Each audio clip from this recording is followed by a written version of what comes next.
me. Yeah, how'd it get there? Me? Don't wipe mud on your brother.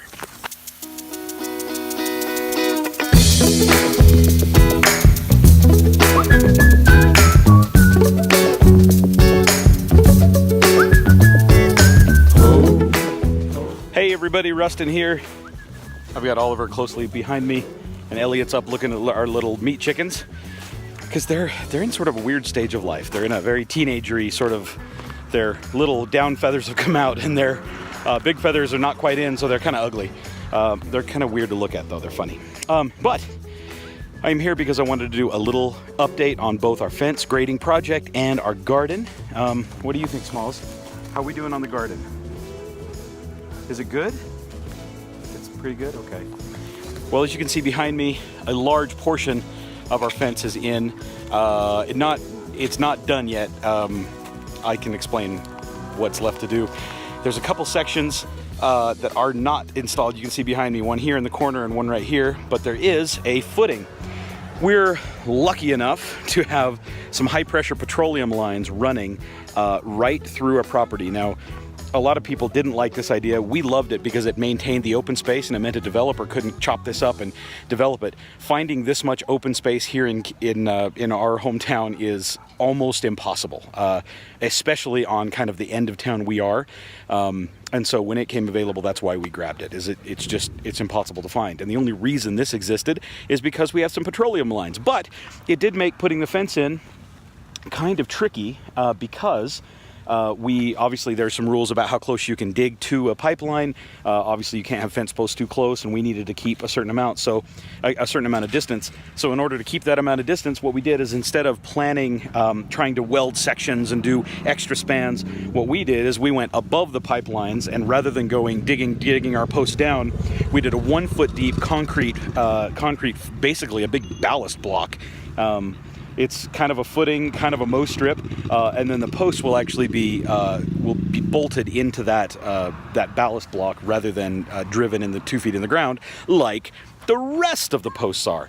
So a little bit different, but we think it should be good. But that concrete got poured yesterday, so we're letting those set up. It's probably going to be at least another 3 days before they're going to bolt those in to make sure they are good and solid. Yes, kiddo. A rocket up there. A rocket? Oh my gosh. That's awesome. That's so cool.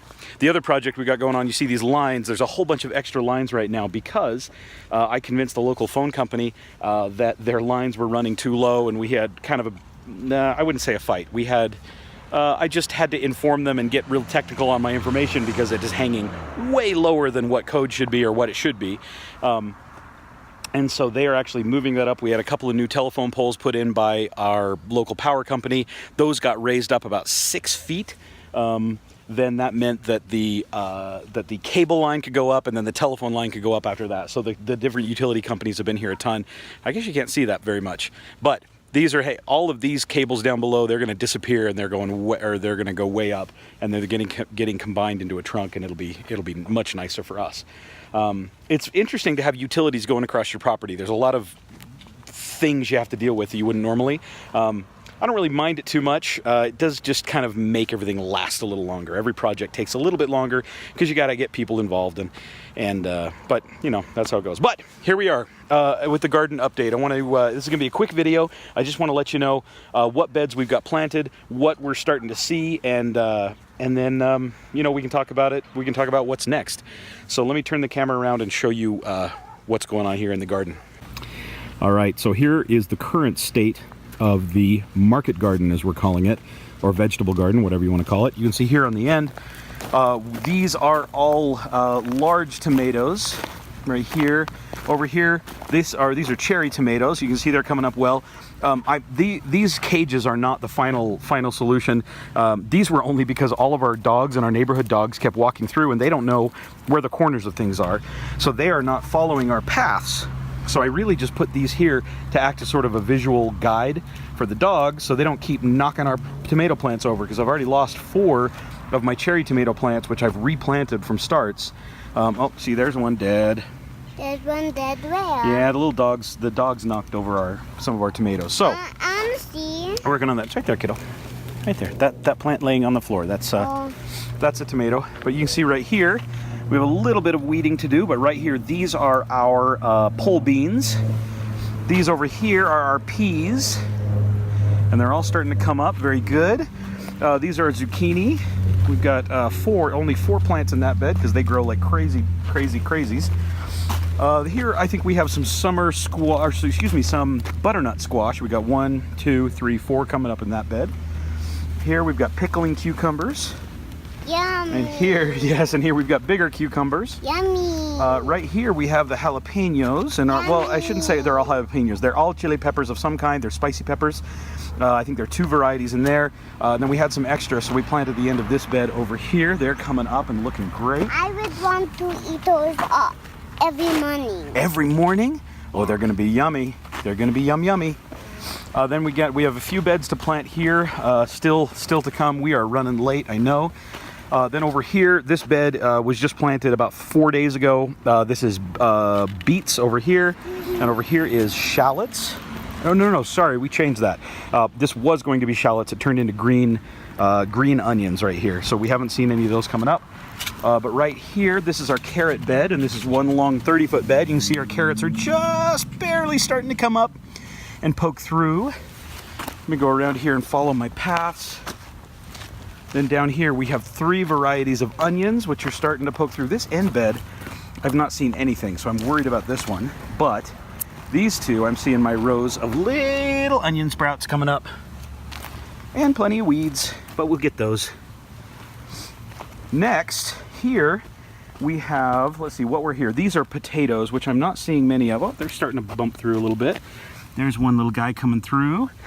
There's a potato coming through. He's poking through. Poking through? Yeah, you see the potato? That's cute. Yeah, a little potato plant. Yeah, a little potato plant. And finally, over on that bed, you can see coming up is our corn. Corn? Yep. That whole row is going to be big corn plants. Then we got a mess from our fence installation over there to clean up, but I'm hoping to get our watermelon over there. But that is the current state of the garden. That's a little teeny path. Yeah, you can walk in a little teeny path. That's walking through the onion patch. So we still have 5 beds that I need to get in, and honestly, at this point of the season, I'm not counting on much success. What this should be over here is, on this side, it's going to be cabbage, lettuce, and celery.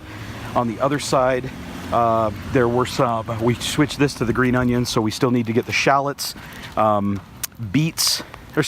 shallots, radishes, and I cannot remember what that bed is. But it's all in the plan, and we got more coming. So we do still have some beds to get in. And it's a lot of work. And you know, honestly, so much of the work this year was cutting this garden in for the first time and getting it prepped. And it's been a lot of work, but it's been really fun. And it's really nice to see some of these plants starting to come up. So that's the update for now on the market garden or the vegetable garden. You can see some sprinklers out in the pasture going. Those are just sprinklers on hoses. I do not have any irrigation sorted out in the pasture. It's been a kind of a fun mess. It's been a total mess. The irrigation in this property has been really tough to figure out. Many generations of changes and different things have made it a little bit tough. You can see I'm doing some of my investigation here. We know that this one goes over to the system over by the house.